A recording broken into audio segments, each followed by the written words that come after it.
soy Chelis López y está usted escuchando KBBF en el 89.1 FM, Calistoga, Santa Rosa.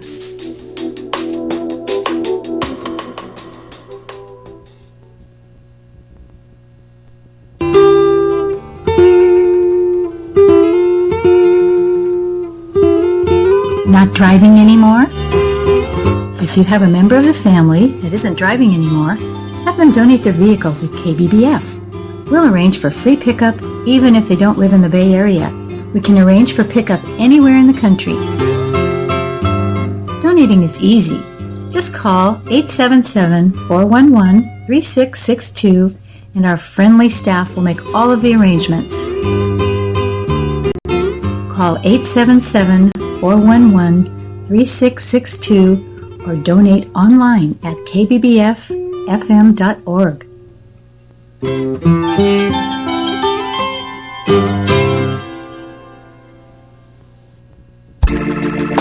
KBBF 89.1, la primera radio bilingüe comunitaria en los Estados Unidos.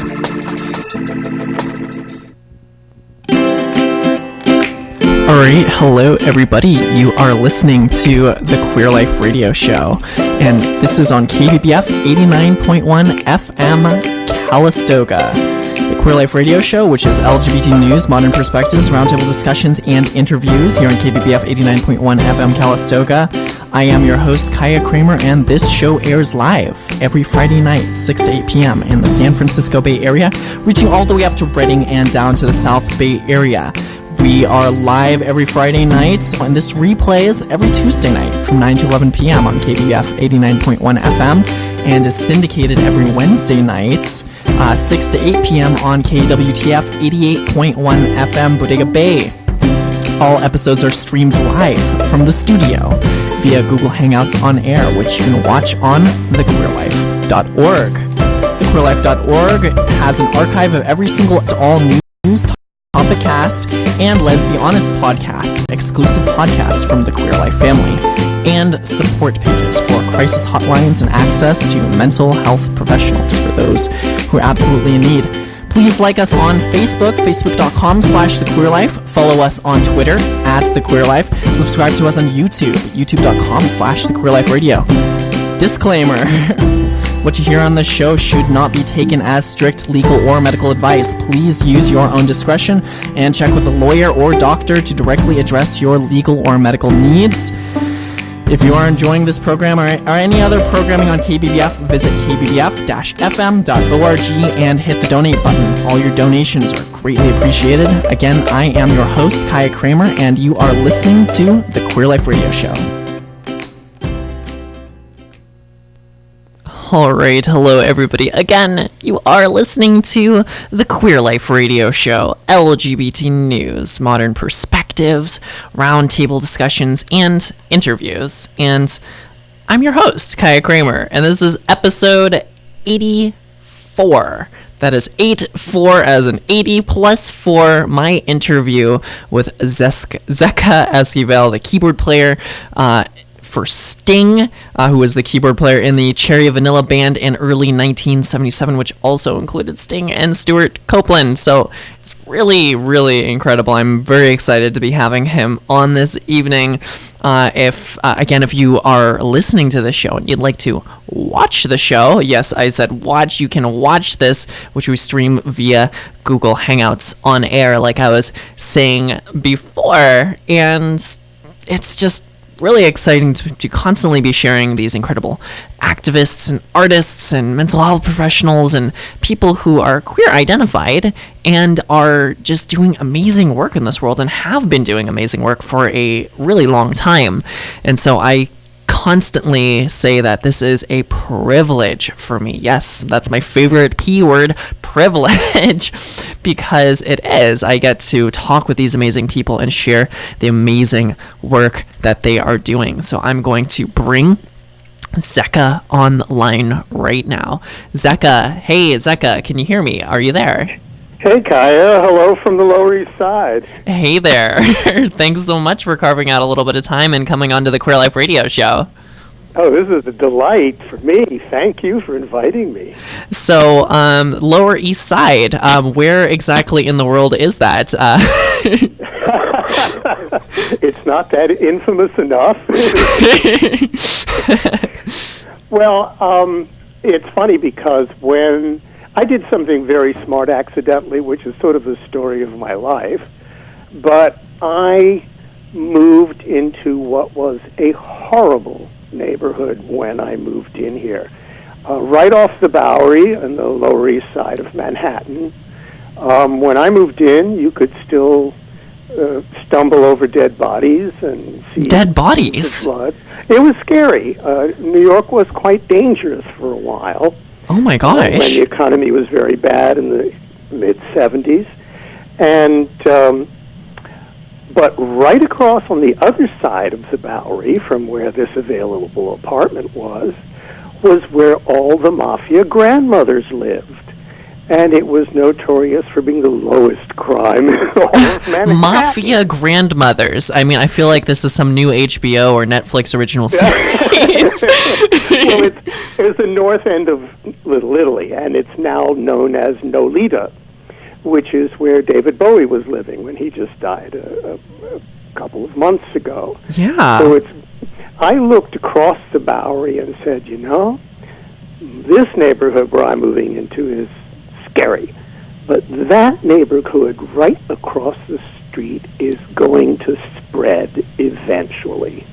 Wow. So and you I'm knew. going to end up having a rent-stabilized apartment in a great place that everybody wants to live. And that's exactly what happened.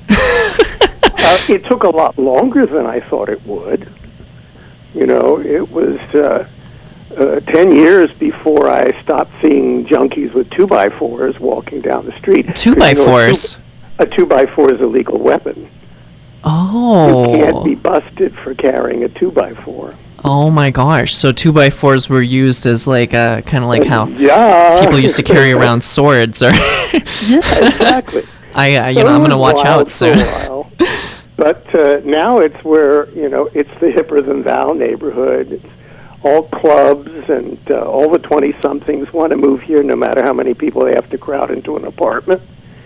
Yeah, no kidding. That's what I hear. So I'm sitting pretty. Or the same thing happened there, right?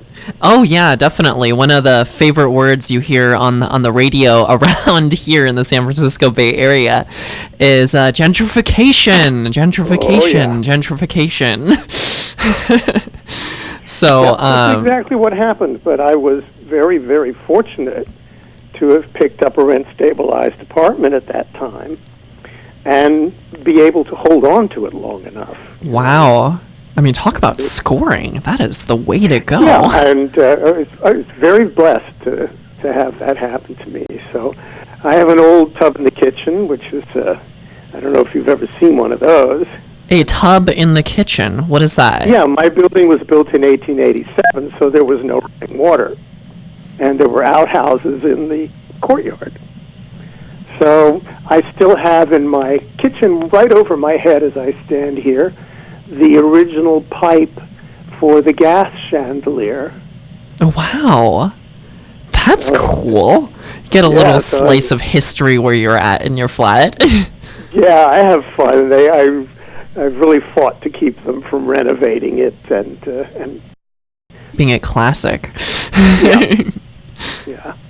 But let me, before we get any deeper here, let me ask you the question that I ask all of my guests at the beginning to set the context for the show a little bit. As you know, this show is called the Queer Life Radio Show. And the question I ask is, what are your preferred gender pronouns, as in he or she? What is your gender identity, and what's your sexual orientation? Well, I was born male, and I had my first crush on my camp counselor when I was 7 years old. And he was one of the first bodybuilders I ever saw. So I knew, the time I was 7, it was set already. Oh, wow. And then I was very lucky in some ways. so that I could understand more of the rainbow of the world, to fall in love with a woman. We'll probably get to that story eventually. In my late 20s, after already being a gay activist. And it was a phase. I'm back to guys again. But my friends sort of occasionally make a joke about me being bi, but if we talk about the Kinsey scale, and I think the Kinsey scale is realistic, I consider myself as a gay man who has had women lovers, but whose core,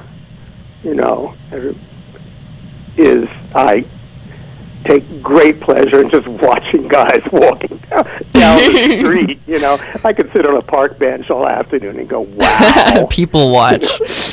Looking at guys.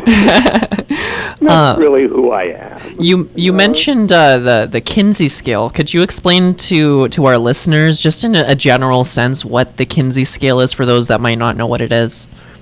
Well, just to show you my level of gender confusion, I never remember which end is which.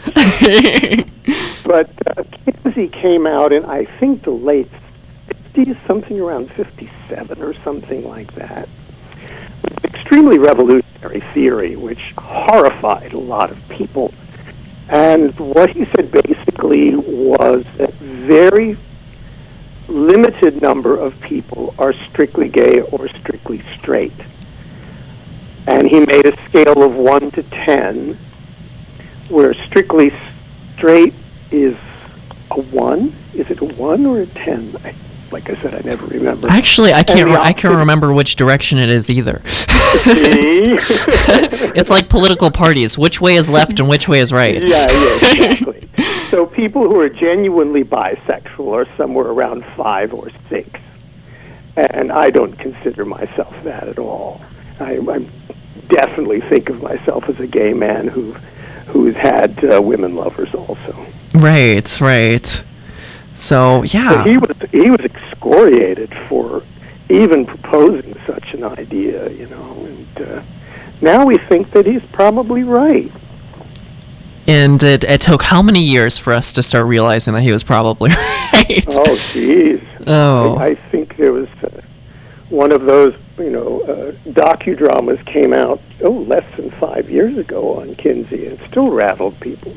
Yeah, I remember the first time I had heard of him. It was the Liam Neeson movie. Oh, maybe that's it. Maybe that's what I'm thinking of. Yeah, and I was just so blown away by the fact that this was something that people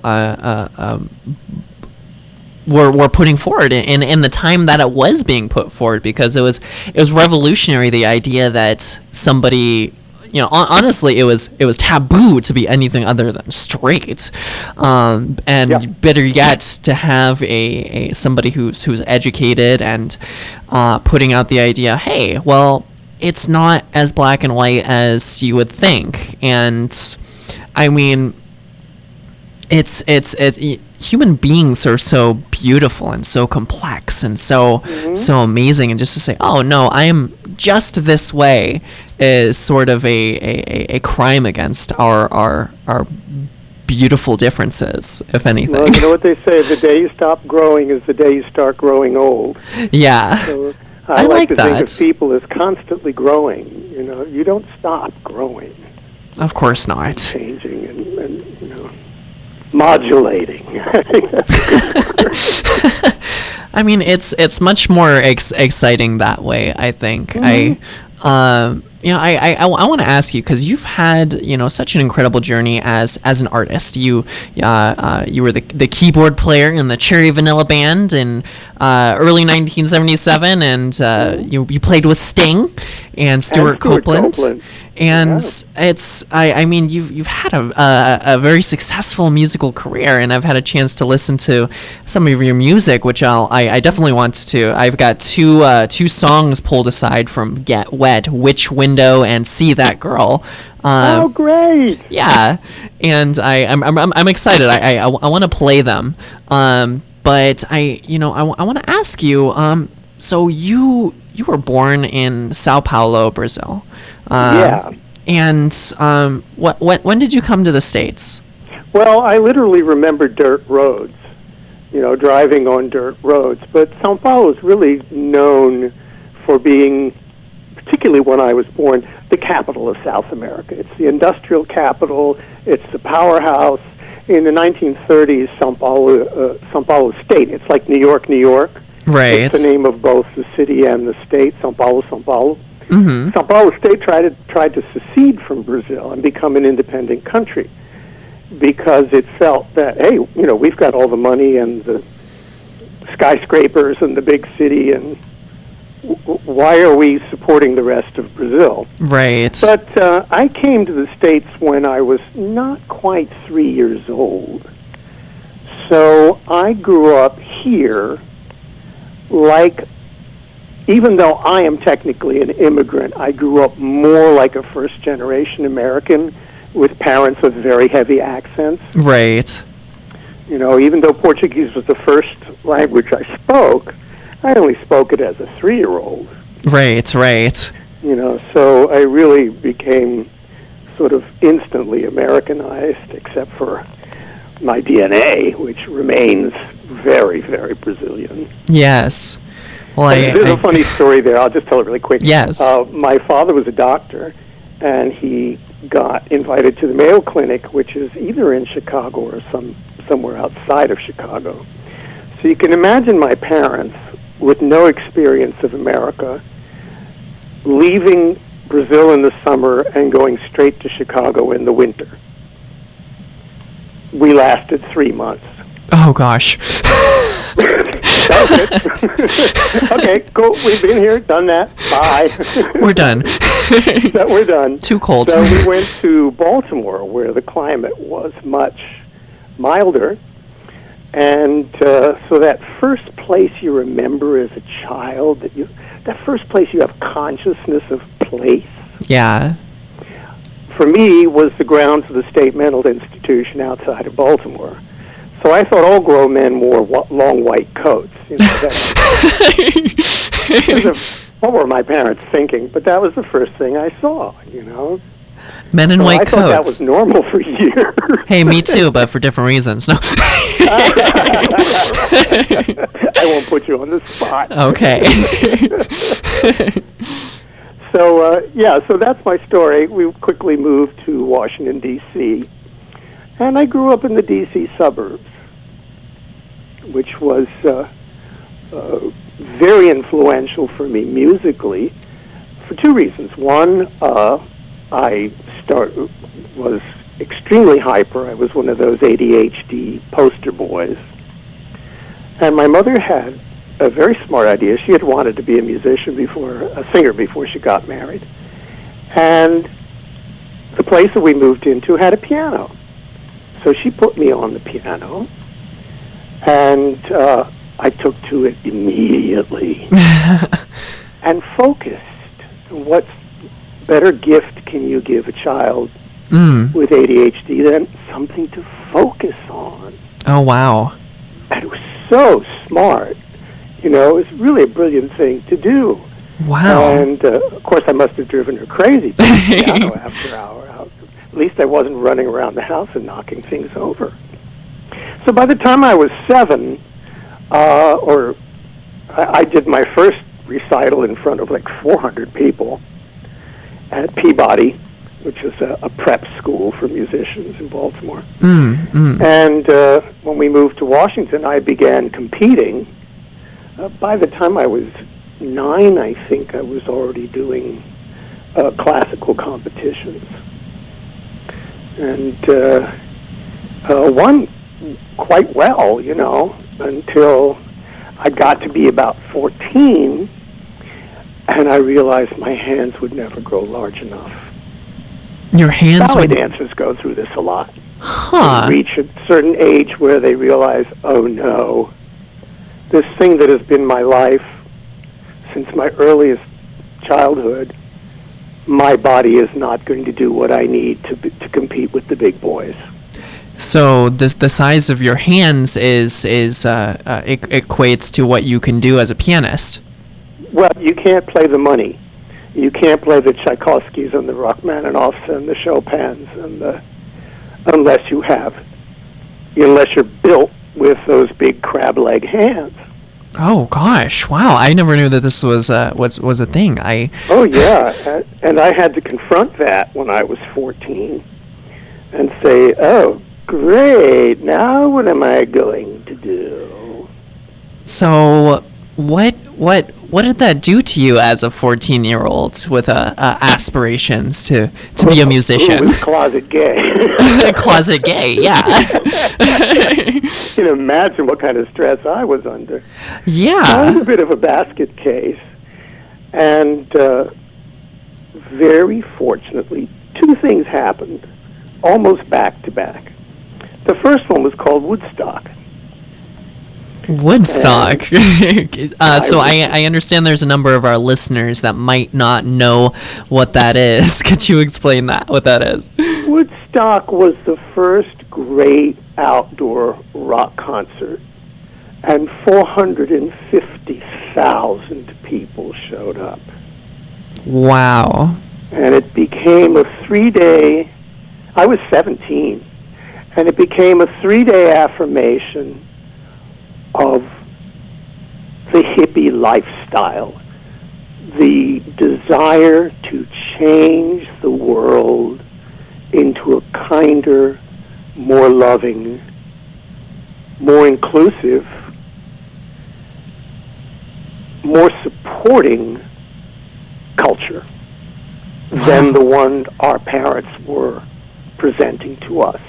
And when you looked around and saw almost 500,000 people between the ages of 16 and 30, all who believed in the same thing, it empowered us. The same way Stonewall empowered people just a month or two earlier. Wow. So these two things, if I remember correctly, they're really a month and a half apart in the summer of '69, right? yeah. And they just changed my whole world. Jeez, that must have been incredible to not only be closet gay and a musician and trying to find your way in the world, and all of a sudden these big events happen. You're like, what? Yeah. And I just suddenly realized it was worth fighting for what I believe in. Because Wow. it's possible. It's now possible. You know? So I left home at 18. I had enough of that. And yeah, okay, I'm going to go out into this brave new world and be part of it and roll up my sleeves and contribute to it. Wow. You know, and help make it happen. I didn't want anybody to bring it to me on a plate. I wanted to be one of the people who got the picks and the shovels and rolled up my sleeves and perspired and made it possible. Wow. It was great. It was great. It was just so amazing. Oh my gosh. So I left home at 18, hitchhiked to New York, and there it was, Christopher Street. Christopher Street. The famous West Village. Oh. You guys know the Castro. Right. And that's the same thing happened in the West Village that happened in the Castro. It was the first gay world. What was that like for you to coming from where you came from? Just this small world and feeling kind of alone and you know, aspirations of music, and then all of a sudden you come to New York and you see this place and you see other people like you. What did that mean for you? I have to preamble just a little to describe what Christopher Street was like when you walked onto that street. It was like no other place on earth.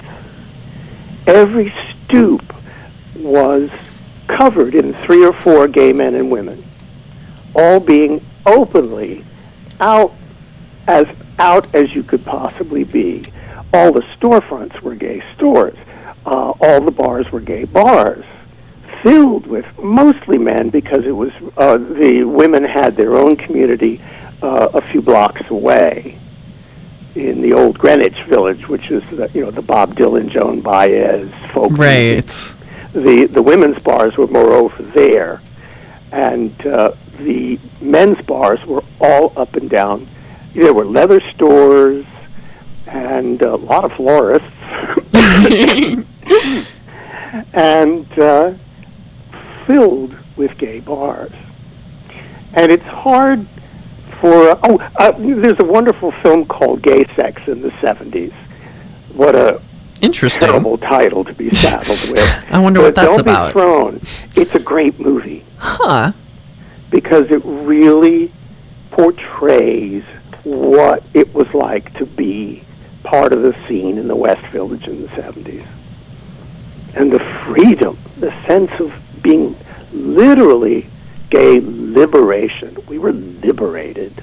We didn't have our, rights yet, but we were free, particularly in this bubble that we lived in. And it was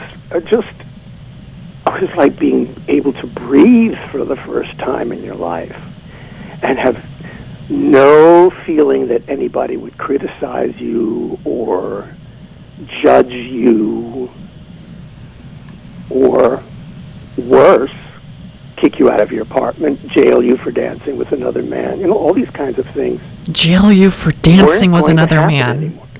Oh, yeah. Oh, my gosh. Oh, yeah, you could be put in jail simply for being on the dance floor with another man. I grew up in D.C. Oh, gosh. I just I feel ignorant at because of how much things have improved now. But yeah, can I recommend another movie? Recommend it in a few minutes, because we're gonna have to go away for a short break here. Okay. So please stay on the line, Zecca. But my pleasure. Again, thank you for coming on here. I'm gonna play the song "Which Window." Great. And for those of you who are just tuning in right now, you're listening to the Queer Life Radio Show, LGBT news, modern perspectives, roundtable discussions, and interviews. I am your host, Kaiya Kramer, and I'm interviewing Zecca, keyboard player, and who was a keyboard player in the Cherry Vanilla Band in the early 1977, which also included Sting and Stewart Copeland. We'll be right back after this short break.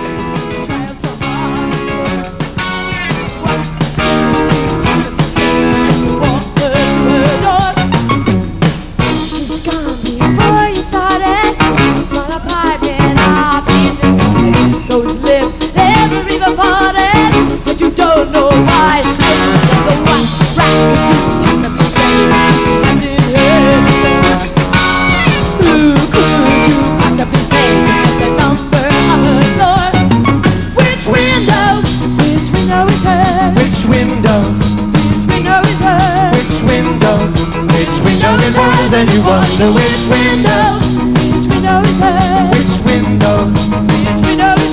Which window is hers. And you wonder which. And you wonder which window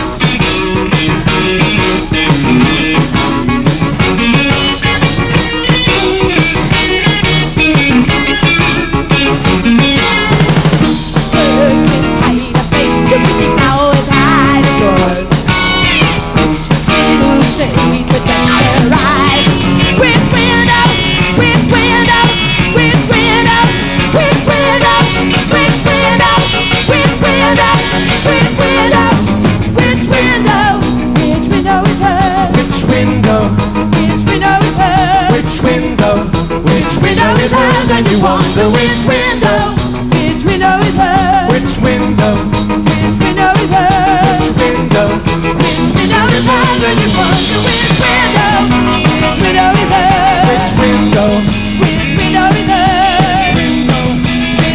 hers. And you wonder which window is hers.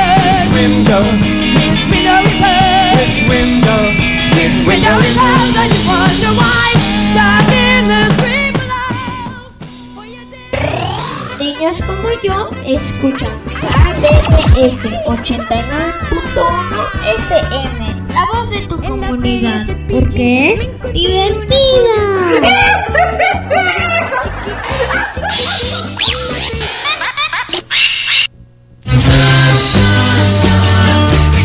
El sol brilla y el aire fluye con buena información a través de la frecuencia modulada de KBBF 89.1.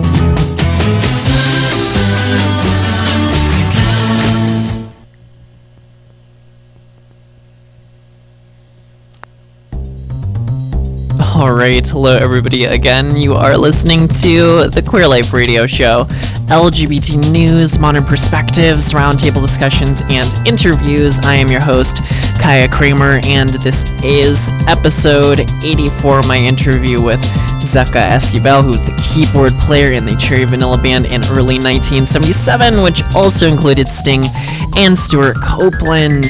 I've got Zecca on the line calling in from New York right now, and this is just really, really exciting. He's been sharing some incredible experiences and stories of his experience coming out as gay, as being a musician, and being in rock and punk and music, and it's just so exciting. You're listening to this here on the Queer Life Radio Show. You can find this episode and more on thequeerlife.org. Hey, Zecca, are you still there? Yeah, Kyle, I'm not going anywhere. Thanks so much. I'm having fun, and I'm really, again, so grateful that you're sharing your story with us right now. Oh, this is a pleasure. So, you had another quick story for us there. I was just, it's a dark time, but there's a wonderful documentary. I'm almost positive it's called Before Stonewall. Before Stonewall? I think it's either called Stonewall Revolution or Before Stonewall, but I don't remember accurately which the title is. But it's a very clear picture of how Stonewall changed the world for gay people. Interesting.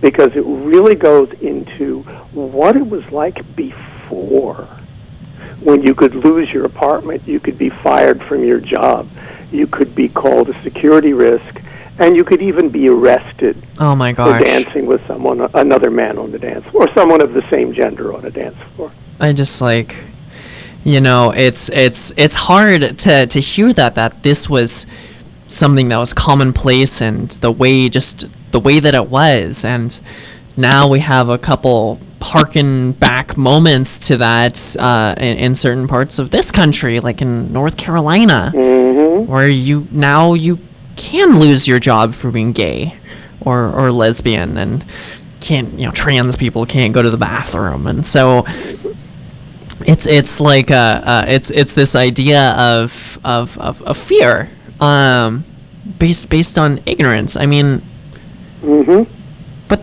the world has changed.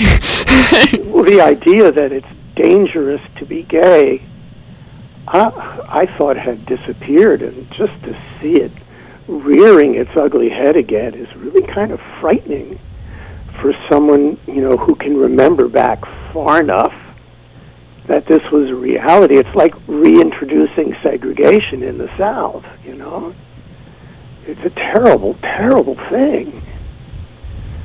And I really admire musicians like Springsteen who have put their foot down and said, I won't play there. Right. I mean, just... I read this statement a couple of weeks ago when I had first heard about it, but when Bruce, for those listeners that don't know, Bruce Springsteen, when he heard about North Carolina's House Bill 2, which doesn't allow trans people to use the bathroom, which coincides with their gender identity, and allows employers and businesses to deny service and to essentially fire people for being lesbian, gay, bisexual, transgender, queer, questioning, intersex, asexual. Basically, if your sexual orientation or gender identity is not cisgender or hetero, you could lose your job. Or you could... And I think Bryan Adams also did that. He also canceled concerts. Wow. I mean, What do you think it says about where we're at in society if you have, these people who are using their art and their celebrity to speak out against this? Is this something new, or is this something really just a part of the message through art and music? Well, I think another parallel would be when world-class rockers refused to play in South Africa before apartheid was, what's the word, repealed? Yes. And there were a lot of artists who were offered huge sums of money to play in a resort called Sun City in South Africa, and people just plain refused. Wow. We're not going to support a government that will do that. Continue and maintain apartheid. Wow. And this, what's... So I think it's very important. Well, let me rephrase that. It's always been very important to me to speak honestly about being gay in my music. Right. And that was, the band you just played was my second recorded band, Get Wet. Yes. And the very first song I wrote for Get Wet was for the woman I had fallen in love with, which she became my lead singer. And the very first song I wrote is called Morton Street. And basically, the lyrics are saying, look, I know I'm a gay man, and there might come a time when I'm going to have to say, honey, I love you, and I'll always love you, but I have to go back to where I belong.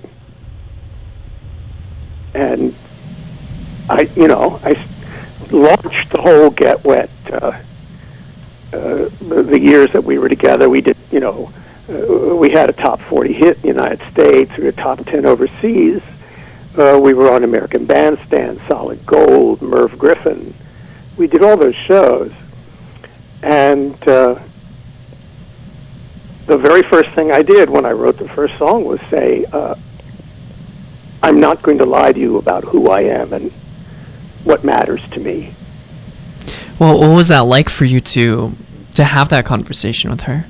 Well, the narrative in the song, Morton Street, is very clear. She was a woman who had a lot of gay friends because she felt suffocated by the world that she grew up in. She wanted to find a place that was freer, I think, than the future that she saw looming over her, and really enjoyed the company of gay men and gay society and the freedom we felt, post-Stonewall. And so she was already aware of that. She'd had gay roommates and stuff like that, so she was very comfortable with that. I just had to, be very honest that someday at some point I'm going to have to be true to myself and say I'm going back to the boys because I'm not comfortable in straight society or pretending to be a straight man, much as I love you. For our listeners who are straight, can you explain like what that feels like to not feel like you can fit into straight society? Ooh, this is hard to talk about. It was very uncomfortable for me. I think part of it was that we were here in New York, and gay people or gay, lesbian, transgender, LGBT people are everyday reality. Everybody has gay neighbors, trans neighbors, lesbian neighbors. Mm-hmm. So that the straight men, when we were together with straight couples, the straight men were just as uncomfortable with me as I was with them. They were always, afraid I was going to hit on them or that I was checking them out and stuff like that.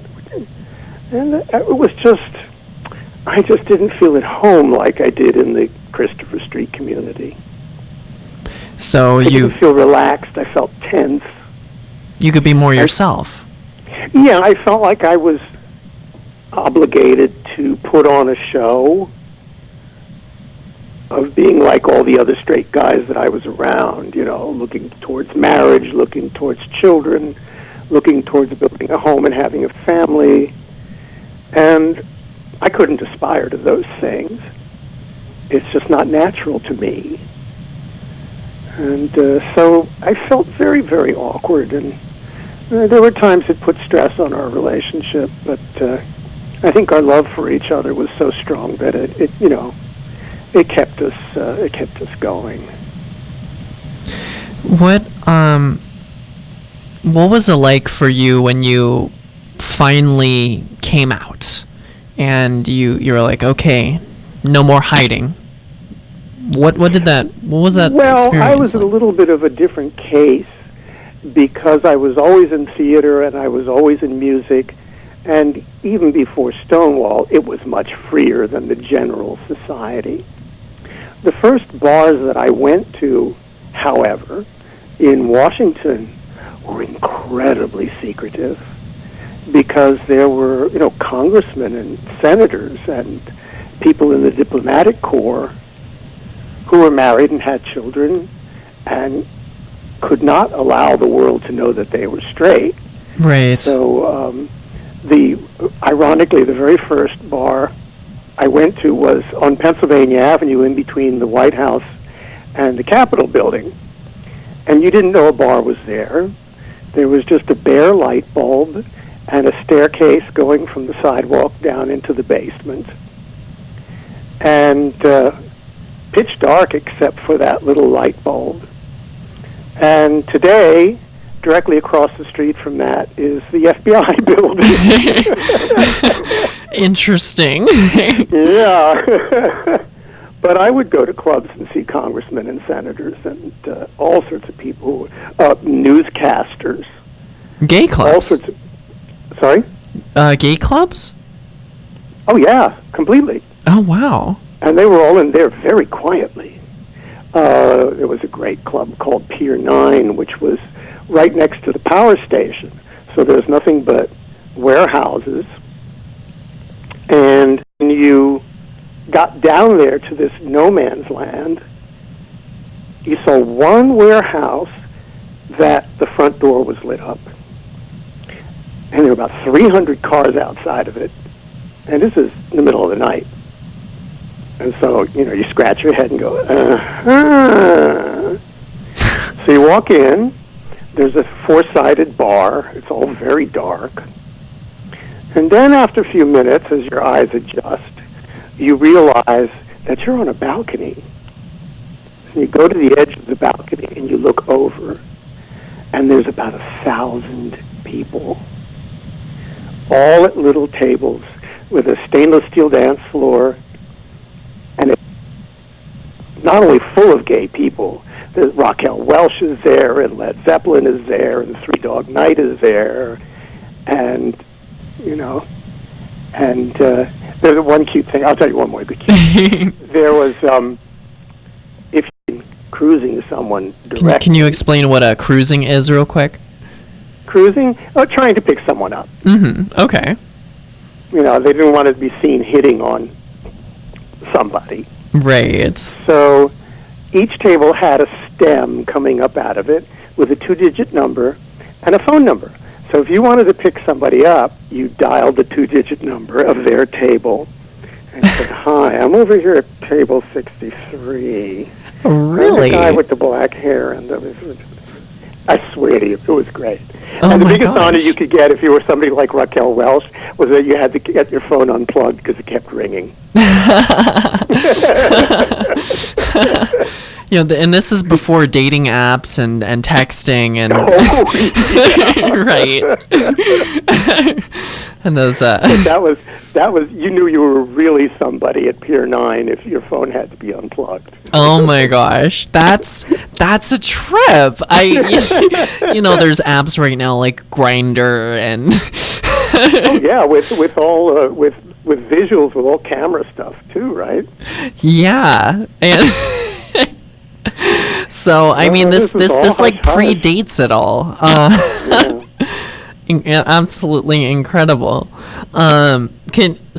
Let's switch gears a little bit. I want to talk about your foray, your entrance into rock and roll and punk and how that grew, and how you met Sting and Stewart Copeland. Like how much time have we got? Yeah, we got about 12 more minutes to do this.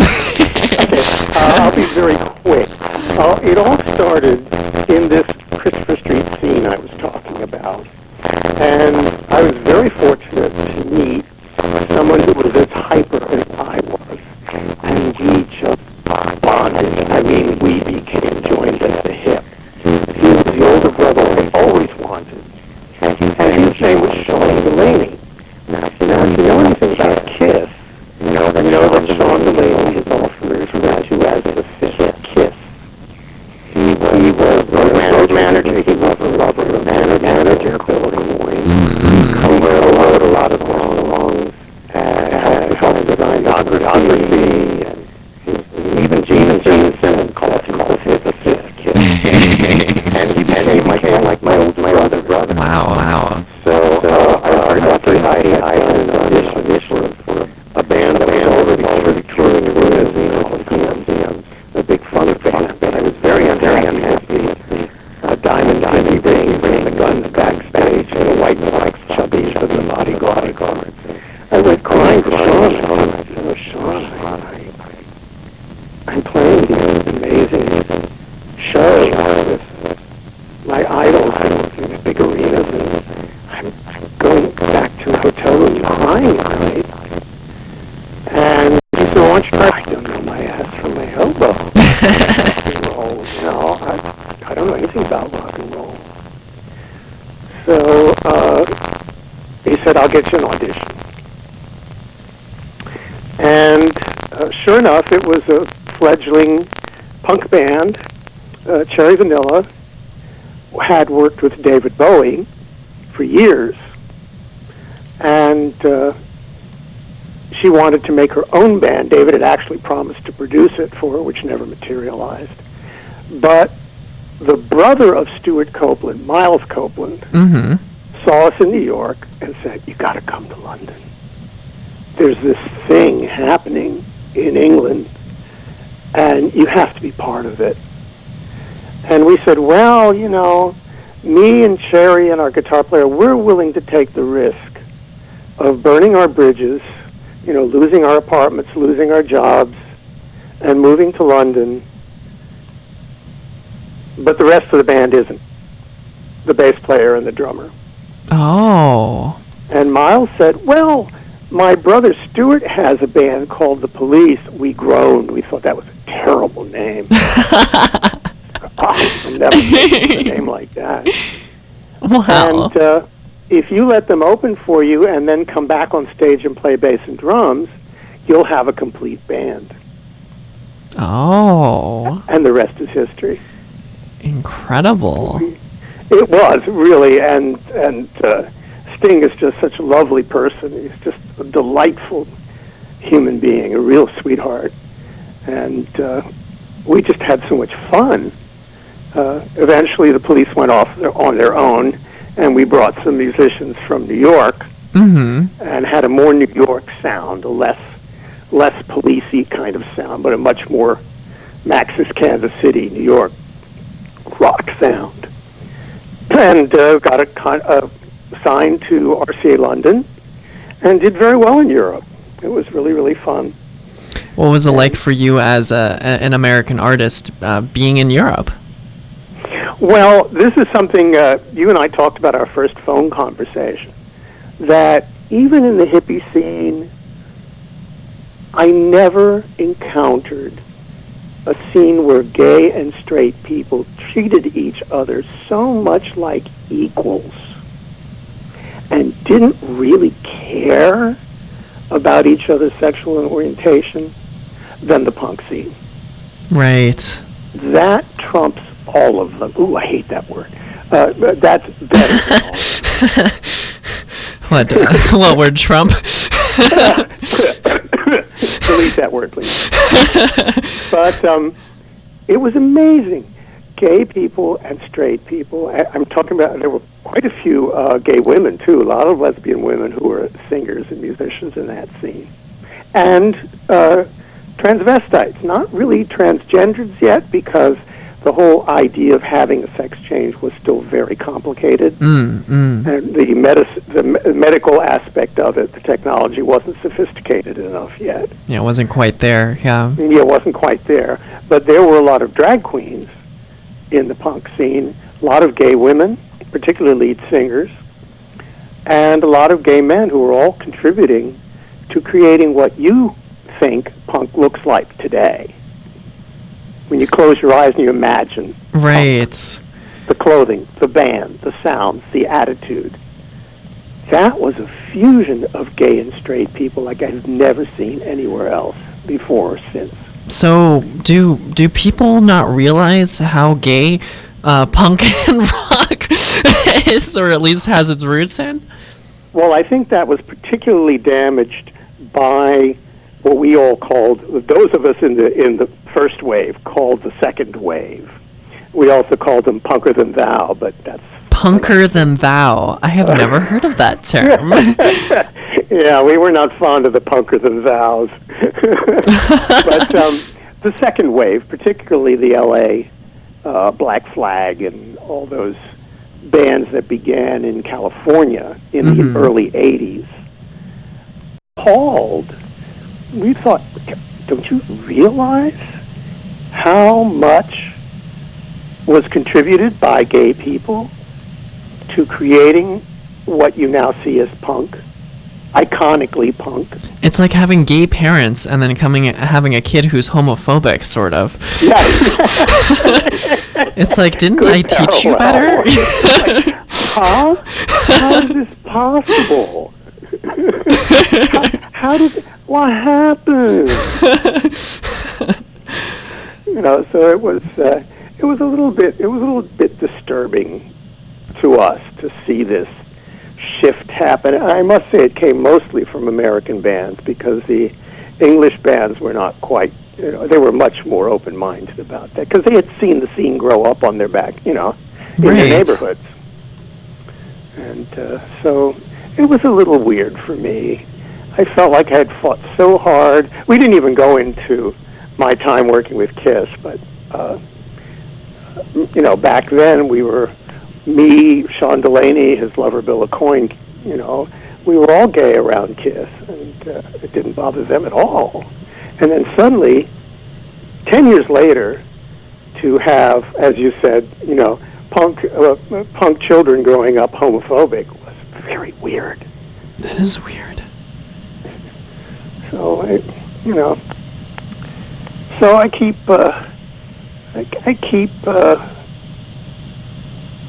snapping my gay flag.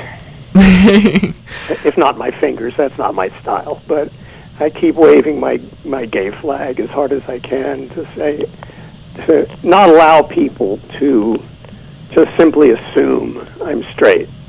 That's just wrong for me. What do you think the significance is of letting people being open about your queer identity and being gay, and what's the... I do occasionally get a stunned moment of silence, and then they realize if they're going to relate to me at all, they're going to have to simply step right over that and be okay with the fact that I'm gay, because I'm never going to pretend I'm straight. Yeah. I'm as out about my gayness as straight people are about their straightness. And if I see a really hot guy, do I have time for another quickie story? You've got a couple more minutes here. Yes. Okay. I was playing with a friend, Gary Novikov, who's an out singer-songwriter like me. I have a new band now, so I'm sort of trying also to get my new band noticed. And Gary and I were doing a gig at a rock club here in New York City. And we went for sound check, and we went outside for a few minutes. And we were standing out there. Right behind us against the wall was this big, muscle-bound, gorgeous, drop-dead model, 23-year-old bouncer. The kind of person you could walk up to and slap and say, "Oh, stop that. Stop looking like that. That's not fair to the rest of us." And he was like leaning against the wall, and this hot guy in a pair of shorts walked by, and Gary and I looked at each other and went, "Wow, look at that. Check those calves. Yeah, I could certainly munch on those woolly drumsticks."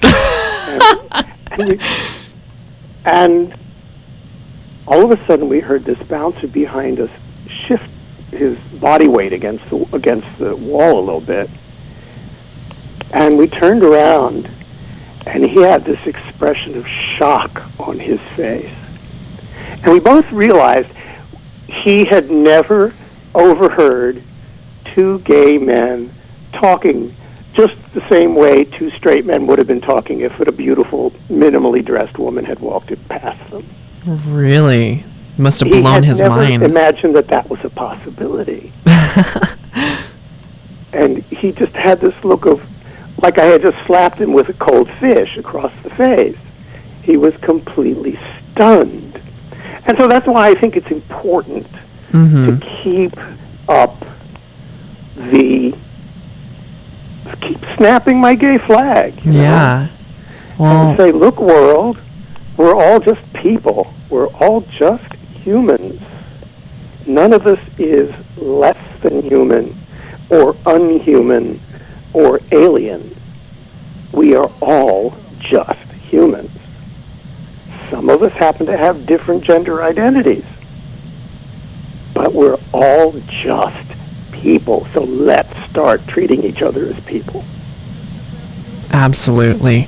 Well, hey, Zecca, we've just finished the first hour here. Sounds like there's so much more, and I'll let you divulge into this a little bit more as well. But we're gonna get into the news hour for the next 60 minutes here. But Zecca, please stay on the line. For another hour? Yes. Alrighty. You want to call me back, or what's the easiest thing? Just stay on the line there. Yep. And for those of you that are just tuning in right now, you're listening to the Queer Life Radio Show, LGBT news, modern perspectives, round table discussions, and interviews. I am your host, Kaiya Kramer, and this is episode 84, my interview with Zecca Esquibel, keyboard player with Sting and Stewart Copeland, and just has done some really, really incredible work. Can I interrupt quickly? Yeah. I want to thank Duke from your Duke and Banner show for putting us together. Yes. I can't forget to thank him because he's the one who got us on the phone. Yep, absolutely. Duke and Banner, which if you're listening on KBBF, plays at midnights. All right, we'll be right back. More Queer Life after this very short break.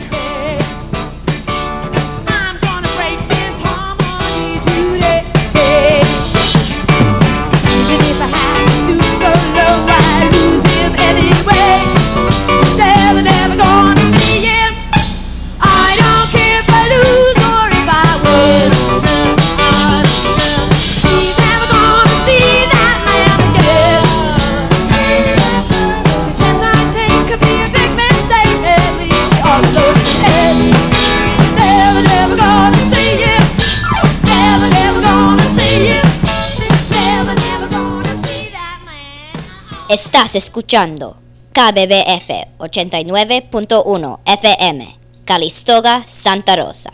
Tu radio.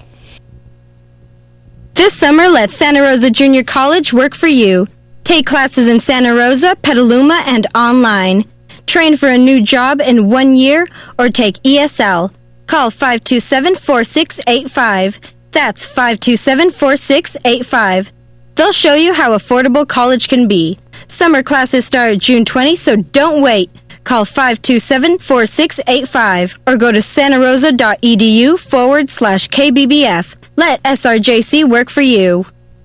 Está usted escuchando una radio cultural al servicio del norte de la bahía, KBBF 89.1 de FM. All right. Hello, everybody. Again, you are listening to the Queer Life Radio Show. LGBT news, modern perspectives, roundtable discussions, and interviews. I am your host, Kaiya Kramer, and this is episode 84, my interview with Zecca Esquibel, keyboard, musician, artist, gay man, and proud. And just, he's been on here sharing his incredible story, calling all the way from New York. Zecca, are you still there on the line? Yeah. So, yeah, thank you again for being vulnerable and sharing with us. Well, thank you. You make me think. That's much better than vegetating, let me tell you. I can do that real easily. Well, it's definitely good to be thinking right now because we are in a very interesting political climate right now. We're in a there's a run for the presidency right now. There's people going for different offices, and while myself or any of the syndicated radio stations that this show airs on can't take a particular position, all I'm saying is I'm just presenting you with some information, and I'm just saying get knowledgeable and learn about the people and go out there and vote. You know, we've got this if you can vote, if that's something that you have, which is again a privilege. Exercise that privilege and educate yourself about somebody who coincides with what you think is applicable to your life, and go and vote. I'm not going to tell you how to vote, but I will tell you that this show does have a pro-LGBT lean to it. So everything you Hallelujah. Yep. So that is the position that the Queer Life Radio Show takes, but obviously there's no real surprise to that. So Zach, are you ready to talk about some news with me here? Sure. Yeah. Away. Pretty exciting stuff here. One of the and if any of you are new to the show and are like, hey, what the heck is she talking about, or what the heck are they talking about, and you know, I want to check what article or what news source that they're pulling from. Well, all the news sources that I pull from are on thequeerlife.org, and that's why I plug it, so you can check my sources, because as any good journalist should do is you should always provide your sources and always have a way to reference what you're talking about. And so I put all the links to whatever article I talk about, and I tell you which website that they come from, and so you can check me and check where that source came from too. Do as much digging as possible. I certainly encourage people to understand what's going on and why things are being said, because I try to curate a number of news sources and articles and topics that, again, are LGBT based, because that's what my show is. But this show, I call it The Queer Life, but honestly, this show should just be called The Human Life or Planet Earth. Well, there was a TV show that was made into that was like an HD with animals and stuff like that. But it's about being a human being, and you know, exactly.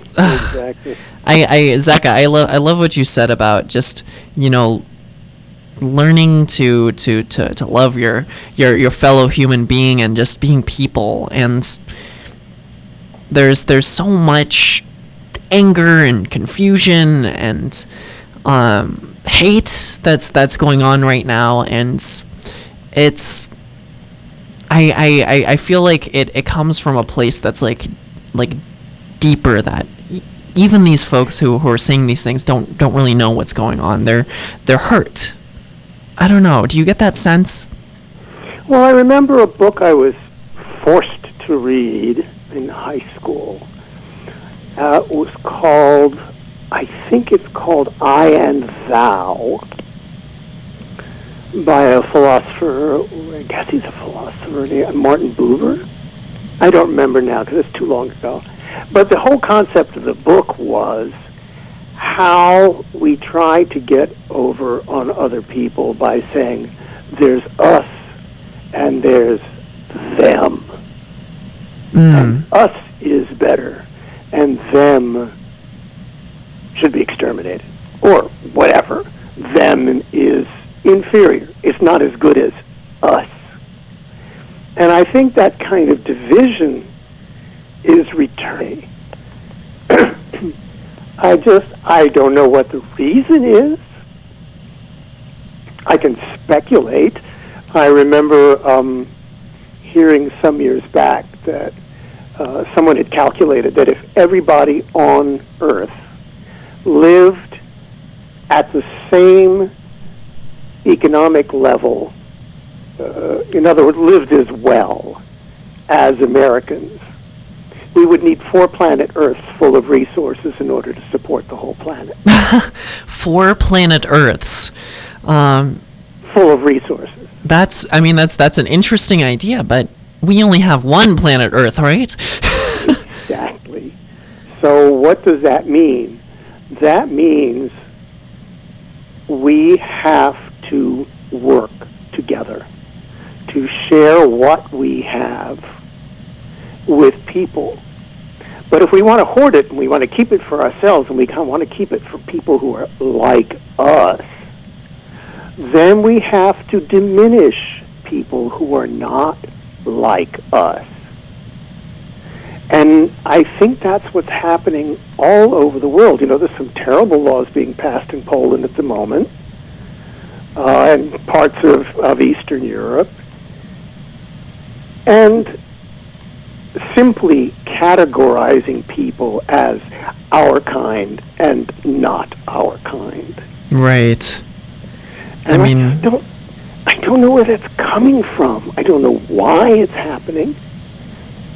I certainly remember working very hard to correct it when there was such a thing as segregation in my youth. Right. When I was a child.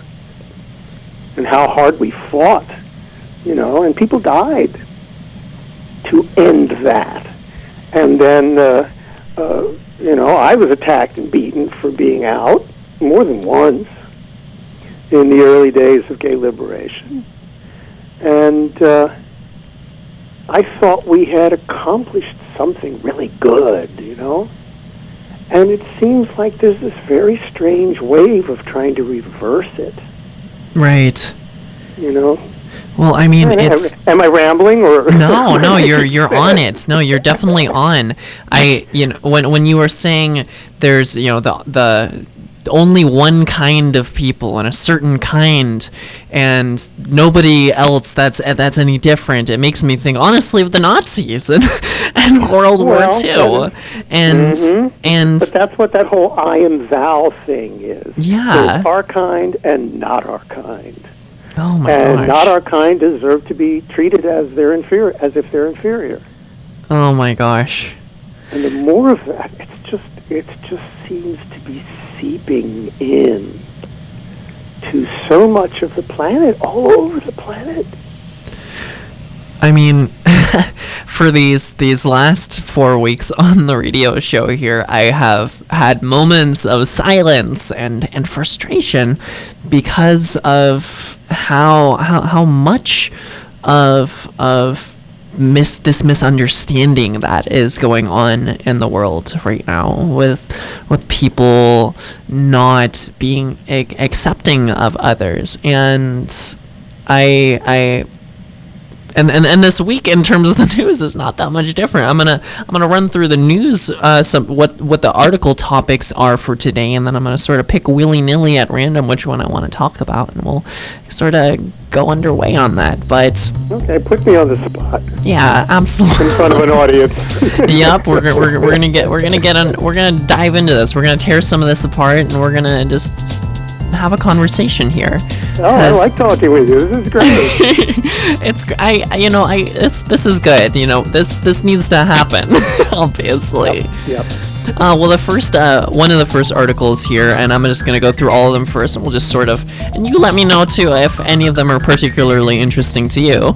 The first one is from pinknews.co.uk. Lloyd's Banking Group offers all staff access to private gender reassignment surgery. That's pretty interesting. With written by. Where is that? It's probably in the UK. Perhaps because it's and Joseph Patrick McCormick's the writer for that. Another article I have here is from theadvocate.com. Sunny V. Bridham writes, trans folks free to pee at Starbucks, Saks Fifth Avenue, and Barnes & Noble. Wow. And there's definitely a lot to tear apart in there. Jezebel.com writes, Alabama legislature passes law banning abortion clinics located near public schools. I like to talk about women's rights and women's bodies on this show, and so that's something important. Michael Fitzgerald on towelroad.com writes, beware, Colorado lawmaker warns that gay people want to have sex in your guest bedroom. I've done that myself. What's wrong with that? So that might be interesting to talk about. Oh, I have no problem with it. They can have sex in my living room for all. Don't have to sneak off to the guest bedroom. Just put a sock on that door handle. Yeah, really. Andy Towell on towelroad.com writes, North Carolina Governor Pat McCrory seems angry and prepared to defy Justice Department on House Bill 2 order. Which is connected to the next article, which is the Obama administration sends legal threat to North Carolina governor over anti-LGBT law. So we'll definitely talk about that in a little bit here. And in New York, White House poised to create first monument to gay rights struggle. That's pretty historic. The Stonewall? Stonewall, yeah. Yeah, I've heard a rumor that it may happen, but I don't think it's happened yet, has it? I don't think so, but it's they're talking about it. They're talking about it. Wonderful. Yeah. South Carolina parents sing quote, Jesus Loves Me to drown out lone transgender supporter. I can't make this stuff up. I feel like the truth is stranger than fiction sometimes. Which is if that made you laugh, then this next one's gonna really make you laugh. Only because it's so upsetting. It's a Christian group admits to sending men into women's restrooms to scare you into hating trans people. Oh, jeez. I'm like, what? What's going on? And here's an article from thegoodlordabove.com. It's that's loaded already. Yes, a new bathroom bill to ban priests from using public bathrooms. So there's a little bit of satire in there for it's a The Onion type article. So I'm just gonna but maybe we'll get to that. Well, I was very lucky. I've still had a lot of phases of my career, talk about a rainbow flag, that we haven't talked about. But part of that was I really felt like I needed to learn but I didn't know how to accompany a singer. Huh. So I met someone in New York, and we were quite successful. We played all the way from Montreal down to South Beach, and we became kind of a fixture in South Beach in the golden years, like 93, 94, 95, 96. And we would go down there for weeks at a time and play in Gloria Estefan's club and Sean Penn's club and Mickey Rourke's club, and all these people had club. Prince had the biggest club, of course. But at that time, there was an out star on some cable show that I never saw. And he died of AIDS. And the Fred Phelps group, you know who they are? No. Oh, you must know them. They're the dozen family members who picket. The Phelps family, yeah, the Westboro Baptist family, Church, yeah. yes. And there was a big commemorative, what do you call those things? A memorial concert to this guy, whoever it was. I don't remember his name because I never saw the show. And the Phelps family came to protest. There were about 10 of them. Mm-hmm. And there was about 400 people who had come to this memorial, and they surrounded the Phelps family. Oh, wow. And just were shouting at them, and heaping abuse on them. But the sheer number of people who surrounded the Phelps group, they had to call in the police to protect the Phelps family. Oh, wow. And I thought, what if these people had not raised their voices? What if they'd just gone into the theater and had the memorial and allowed the Phelps family to get all the cameras and all the attention and all the media? What if these people had not had the courage to speak up against the hate? Right. That would have been terrible. But the fact that each human being chose to raise his and her voice and join hands and say, we are going to let the world know that we disagree with these people. Right. This vocal minority. And things would have been very different. The media would have portrayed it in a completely different light. Absolutely. You know, it turned out to be a triumph for a great memorial, a great way of remembering the guy who had died. But, I think we all have a responsibility to open our mouths. And I mean, it makes a powerful statement that it's about human rights, really. Yes. It's about equality. It's about love and respect. And what the Phelps family doesn't understand, and what because I've heard numerous interviews from them, and there's only so many ways you can rehash hate into different words. Is that they don't want to know what makes us human and what makes us like them and what our connection is. And it's this forcible disconnect that causes people to have such upset. And I'm really glad that people sort of rose up against them, because honestly, when they protest funerals, it's in really bad taste. They've done that to military men, and I don't remember on what the grounds were, but I know that they protested several soldiers' burials who had been killed in Afghanistan and Iraq. And I'm not trying to single out the Phelps family, but what I'm trying to say is I was there at this particular event and I saw this happen. Right. You know, and my take on it was that we all have a responsibility to speak out against hate. We do. You can't let somebody else do it for you. No. You know, a wonderful performer here in New York named Penny Arcade. She's a monologuist, but she's a brilliant monologuist. Really knows how to nail what's happening in this world in a tight sentence in the middle of a monologue and just absolutely floor an audience. And she said, clicking like is not activism.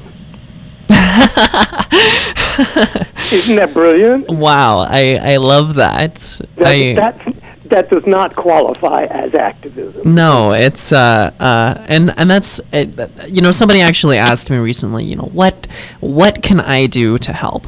How can I be a supporter? And I actually there was a meeting at the radio station that I broadcast from, KBBF, and I said, I'm like, hey guys, everybody expects me to get onto the radio and to talk about this stuff, but nobody expects you guys to get on the air and to talk about this stuff. Nobody expects straight people to talk about queer rights. Nobody expects cis people to talk about trans rights. Nobody expects it. If all of a sudden, if you have a brother or a son or a daughter who comes out as gay or trans or whatever, then you become supportive. That's great. Yeah. That's wonderful. It's better than you being unsupportive. But if you don't have a best friend who's gay, or a son who's gay, or a daughter who comes out as trans, and you want to be supportive just because you want to help out your fellow human being, that person is the one of the most important voices out there. That's more powerful. And it's cumulative. We need as many as we can get. Now, I was lucky because I grew up in an era where protests were more a bigger part of being a teenager than they are today. I've said this before in this interview. When I was a child, not only was there segregation, there was prejudice against Jewish people. There was prejudice against any form of homosexuality. There was, prejudice against immigrants. There was all sorts of categories that are not us. Right. That are not the kind of Americans that Norman Rockwell painted in this painting. So no, I have to say Norman Rockwell was pretty good at stirring the pot. But it's our responsibility. I have people say to me, "Oh, I only have one vote. What difference does it make if I vote?" But that's what makes this country what it is. That was the brilliant concept of our founding fathers, that we each get a vote. Right. That is our participation. Now, beyond that, we also have the right to get out on the street and express our opinions. And the people who don't do either of those end up having other people run this country for them by default. They've forfeited their equal power to everybody else, and let other people make the decisions for them. Yep. I've never been a person who wanted to do that. I have too big a mouth. Well, it's hard. I've been encouraging people that we do have power. We do have voices. We can vote with our vote. We can vote with our dollar. We can vote with our words. Yes. And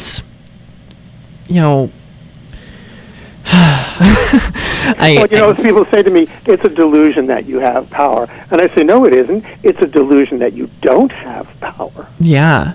And one that we've been so thoroughly convinced of, and so pushed down, and so oppressed, and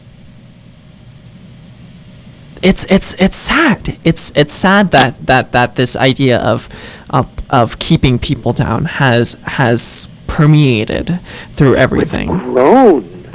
That's the scary part. It's grown.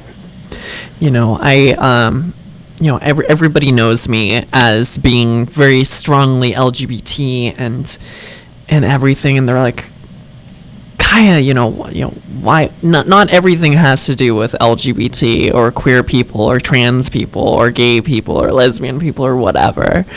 It's like, why does this have to, why do you have to quote unquote rub it in our faces, or why does it have to get everywhere? And it's like, it's because people need to know that it's okay to be different. It's not just about being queer. It's about being different. Yes. Oh, you nailed it right on the head. It's about being different. It's about not fitting the formula. Yes. Into these little boxes. Who decided on the formula? Who said the formula is right and everybody else is wrong? That you must fit. That's the society I grew up in. There were two haircuts. Only you could two. Have your hair parted on one side or the other, or you could have a flat top. What? There were two haircuts.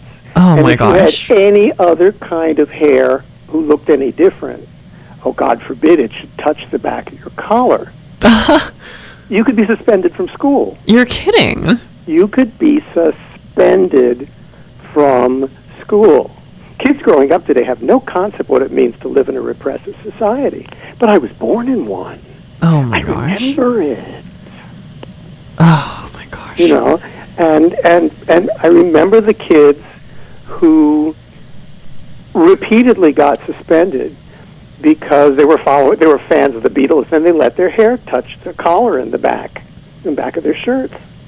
And they would get suspended and resuspended, and all of a sudden there was more than just two.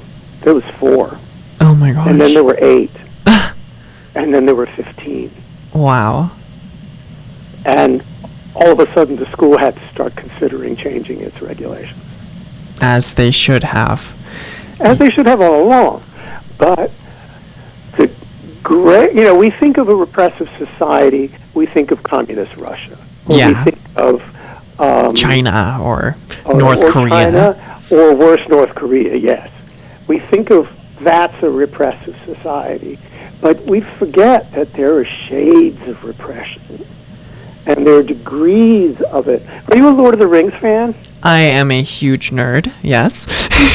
So remember that moment in the films, which is a wonderful moment in the book. They really stuck to the book. And where it's one of the hobbits wants to go home. He said, I've had enough of this. I think it's right. I can't take this. I'm going to go home. This is not for me. I'm going to be safe in the Shire. And another of the hobbits says, you think so? You think that if you go home and hide, that this evil's not going to grow? And eventually, when it gets so big that it's unstoppable, it won't come after you? Yep. That's it. That is it. That is right there. That is it. That is on it. I'm gonna the nerd that I am, I'm gonna integrate that into my conversations from now on. Good. You know. But I thought it was a phenomenal moment in the film because that's a universal truth. But I just want to interrupt here because we got to go away for a short break to hear some words from our sponsors. But if you're just tuning in right now, you're listening to the Queer Life Radio Show, LGBT news, modern perspectives, roundtable discussions, and interviews. I am your host, Kaiya Kramer, and this is episode 84, my interview with Zecca Esquibel, keyboard player, musician, artist, out queer person, and we're just talking about stuff right now. We're talking about the news. We're talking about what's going on in the world. We're talking about humanity. We're talking about what it means to be a human and to be active. And having a good time doing it. Yes. So, we'll be right back after this very short break. Zecca, please stay on the line. My pleasure.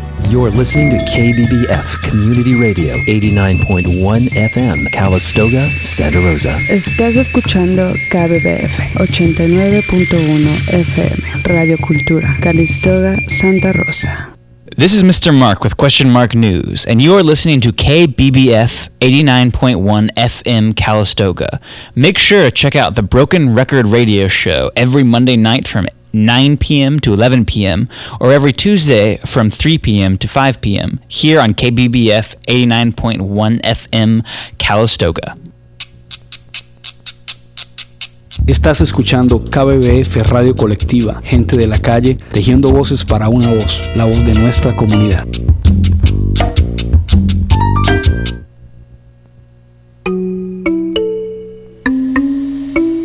All right, everybody. Again, listening to the Queer Life Radio Show, LGBT news, modern perspectives, roundtable discussions, and interviews. You can find this episode and more available on thequeerlife.org. We live stream video of each episode, so you can subscribe on the YouTube channel and watch it as it happens. And I said watch because we do live video stream, which is pretty new in technology and magic and all that good stuff. But I've got Zecca on the line from New York right now. Zecca, you still there? Oh, yeah. And we're talking about news. We're talking about humanity. We're talking about what it means to be queer and different. And, you know, I like the word queer because queer originally meant different. And I'm just going to pull it open in my dictionary app on my Mac here and just look up the word queer. And it's an adjective, and it means strange or odd. And I like that because I don't want to be normal. I mean, what is normal? Zecca, do you know what normal is? I haven't the vaguest idea. You're absolutely asking the wrong person. I think normal is, golly, I mean, how many novels have been written about how people are not normal? I mean, you know, you go back to Shakespeare, you go back to the ancient Greek plays. What's normal? What's normal to be a human is to be all over the place. Yeah. It is. You know, it's not to follow a single straight trajectory. It's like walking on waves. No, not walking on calm water. It's constantly changing. And the thing that you know, I have lived through so many eras. And sometimes when I look in the mirror, I'm kind of surprised by how I'm still the same person, yet how much I have, if I don't want to say changed, how much I've modulated through my life. Yeah. I like a chameleon, I've changed, that's a little bit extreme maybe, but I've changed shades and changed colors and changed thoughts. You know, I never wanted a tattoo, and I know this is very un-PC at the moment, but I never wanted a tattoo because I thought, 10 years from now I'm going to change my mind. I know me. 10 years from now, I'll want something completely different, or I won't want a tattoo, or whatever, you know. I thought making that kind of commitment to saying, I'm not going to change, I am what I am now, and I'll be that way forever, it's not right for me. That's interesting. I constantly keep, you know, evolving. That's a good word. Yeah. I'm still the same person, but I evolve without stopping. You know, and maybe that's why I love throwing myself into new experiences. We've talked a lot about trans people. I have always been a gay man, so I don't know what that's like. And I do have a few trans friends, and as we said before, this was not available early in my life. Right. You could be in drag, but the whole ability to move your gender was not available medically. Right. Right. So I had a very, what to me was a changing experience. I did a show with John Kelly. Are you familiar with John Kelly? No. He's an extraordinary performance artist. It refers to somebody who creates a stage experience that can't be defined. A play, it's not a concert, it's not a fusion of multiple arts that creates a performance experience that is unique and can't be, cubbyholed. And he asked me to be part of a show that he was doing. I had done a couple of shows accompanying him as a piano player and with him as a singer. And he likes to perform certain drag characters that he's created over the years. One is an opera singer, and the other is Joni Mitchell. If you ever see the movie Woodstock, you'll see him end the movie singing the song Woodstock as Joni Mitchell. And because he's a countertenor, he sings in her original keys. So he asked me to do this show. And I said, I'd love to. I think you're just an extraordinary artist, the way the people just close their eyes and they feel like they're at a really Joni Mitchell concert. Oh, wow. You've captured her. And we've performed several times in San Francisco at the ODC Theater and at the Raz Room in the Hotel Nico. Oh, wow. Wow, I was just down there. It's a great room. It's really fun. And he said, and by the way, you have to do it in drag. I said, what? Look at me, John. I may be 5'5", but I look like a horse in a dress. It ain't going to work. He said, trust me. It's an evolution for you. And I thought, oh boy. And I actually had to wear a dress during rehearsals because I felt so awkward. I didn't know how to move in it. I didn't know how to walk in those shoes. I didn't know how to expand my abilities as an actor to portray a woman. Not only that, a specific woman, Joni's friend, the painter Georgia O'Keeffe. Oh, wow. They met when Georgia, I think, was in her 80s, and they became very good friends till Georgia's death, which I think she was in her 90s already. So I had this extraordinary experience of an awkward slot, trying to conceive of what it's like to be an 84-year-old woman. It was very transforming for me. That's a trap.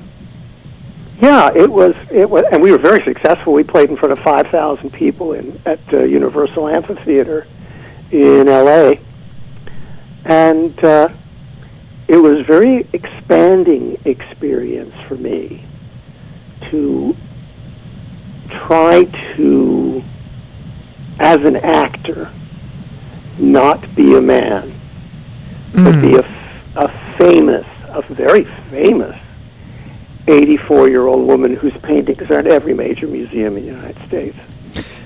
Well, I want to say that that's sort of like when trans people have to act not trans, or like cisgender people. Oh yeah, that's probably a really good parallel. It's it doesn't feel quite right. You might, some people might even be really good at it, but it's clearly an act, and one that definitely is not you as the person you know yourself to be. Mm-hmm. Mm-hmm. And my heart goes out to people. I'm 26 years old, and I feel very fortunate to live in the San Francisco Bay Area and to be out as a trans person in this time that I'm at, because like you were saying, it wasn't always acceptable before to come out and to navigate a gender other than the one that you were assigned by a doctor. Well, there's a woman just did you see the woman on the trans woman on the New York subway? No, it was it was just this week, I think, beginning of this week. A trans woman was just minding her own business on the subway, and this woman sitting across from her absolutely launched into her. Oh my gosh. And no one on the train came to the defense of the trans woman. Oh my gosh. So what did she do? Smart lady. She whipped out her cell phone and she videotaped. She kept taping while this woman was screaming at her, and she put it on Facebook. Oh my gosh. And the whole world has now just seen how awful it is, how awful people can be. You know, it's just, I wish I knew the name of the posting, because it's been on the news, actually on the news here, the TV news. Right, it right. has gotten so many hits that, you know, this woman, this trans woman is just being true to herself. And this woman is just heaping her prejudices and her standards on top. And nobody on the train came to the trans woman's defense. It was so sad. It's disgusting. It's really disgusting. And I hope everybody heaps on this obnoxious woman now, because her face is all over Facebook and the TV news here in New York. Well, I mean, the one of the most frightening things about these situations that arise is if somebody verbally, abuses us or verbally assaults us. Our responses have to be sort of calculated. It's like, you know, should I defend myself? Should I try to walk away? And you know, you don't want things to escalate, and then you know the horror. You don't know where they'll go. You don't know where it'll go. You don't know if somebody is going to really hurt you, and if somebody does try to hurt you, whether or not you're in a bathroom, how do you defend yourself? If you defend yourself and you're successful at defending yourself, then all of a sudden the tables can be turned, and it's like, oh well, that man hurt me, quote unquote, if they're speaking about a trans woman. And so I find myself horrified by being confronted in a situation like that. It's like, should I willingly lose this fight so that I don't have to explain myself in a court of law? You know, and I have martial arts experience. I've wow. You know, I know how to defend myself, but that's something that I've seriously thought about. I'm like, I have to lose. Well, I think this trans woman really did New York City a service. Yeah. Because not only did she, film all these people, film this woman who had the hissy fit, but I keep using the word, golly, I'm dating myself. She also, photographed all these people who did nothing. Yeah. And I think she shamed them just as much as she shamed the woman who had the hissy fit.